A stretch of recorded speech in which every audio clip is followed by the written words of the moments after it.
Hi dear, this is Jaypriya. இந்த வீடியோல நம்ம 10th math chapter 1 relations and functions ல இருந்து example 1.9 தான் பார்க்க போறோம். given பாருங்க f of x is equal to 2x minus x square கொடுத்துட்டாங்க. என்ன கண்டுபிடிக்க சொல்லிருக்காங்க? f of 1, f of x plus 1, f of x plus f of 1 கண்டுபிடிக்க சொல்லிருக்காங்க. ஓகேவா? இப்போ நமக்கு f of x is equal to 2x minus x square னு தெரியும். ஃபர்ஸ்ட் क्वेश्चन வந்து பாத்தீங்கன்னா f of 1. f of 1 னா என்ன அர்த்தம்? x இருக்க இடத்துல 1 இருக்குன்னு அர்த்தம். அப்போ x இருக்க இடத்துல எல்லாம் நம்ம 1 சப்ஸ்டிட்யூட் பண்ணனும். So 2 into 1 minus 1 square which is equal to 2 into 1 என்ன 2 minus 1 square நம்மளுக்கு 1 தான் வரப்போகுது. 2ல இருந்து 1 கழிச்சா 1 வரும். So f of x is equal to நம்மளுக்கு 1 ன்னு கிடைச்சிருக்கு. செகண்ட் क्वेश्चन என்னது? f of x plus 1 ன்னு கொடுத்திருக்காங்க. ஓகேவா? இப்போ x இருக்க இடத்துல வந்து x plus 1 போடணும். 2 into x plus 1 minus x plus 1 the whole square. ஓகேவா?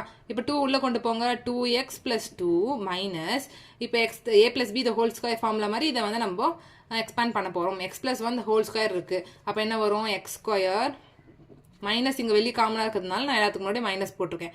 x square minus 1 minus 2x ன்னு வரும். இந்த plus 2x minus 2x போயிருச்சு. அப்போ minus x square plus 2 minus 1 ன்னு இருக்கும். 2ல இருந்து 1 போச்சு அப்படின்னா நம்மளுக்கு plus 1 வரும். ஸோ இதுக்கு வந்து x minus x square plus 1ன்றது நம்மளுக்கு ஆன்சரா கிடைச்சிருக்கு. தேர்ட் வந்து என்னன்னு கேட்டிருக்காங்க? f of x plus f of 1. ஓகேவா?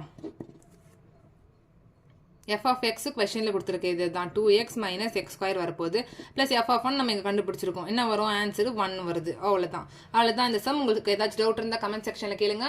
என்னோட சேனல் பிடிச்சிருந்தா மறக்காம சப்ஸ்கிரைப் பண்ணி சப்போர்ட் பண்ணுங்க. Thank you.